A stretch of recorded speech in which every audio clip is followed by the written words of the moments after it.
అనకాపల్లి జిల్లా కేంద్రంలోని కన్యకా పరమేశ్వరి దేవస్థానం భూమి వివాదం మళ్లీ మొదటికొచ్చింది. భూమిలో బోటు పెట్టడానికి విశాఖకొచ్చారు దేవస్థాన కమిటీ సభ్యులు. అయితే కమిటీ సభ్యులను బోటు పెట్టకుండా అడ్డుకున్నారు కాన్రేగుల చిన్నతల్లి కుటుంబ సభ్యులు. కొద్ది రోజుల క్రితం దేవస్థానం భూమిని ప్రైవేటు వ్యక్తుల పేరున మార్చారు. అనంతరం దేవస్థానం భూమిగా రికార్డుల్లో చేర్చారు జిల్లా కలెక్టర్.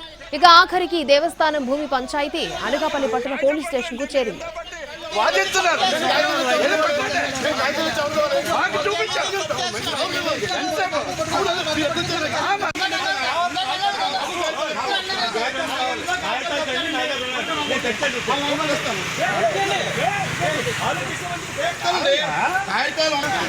ఎండోమెంట్స్ ఏసీ గారు కూడా వస్తున్నారు.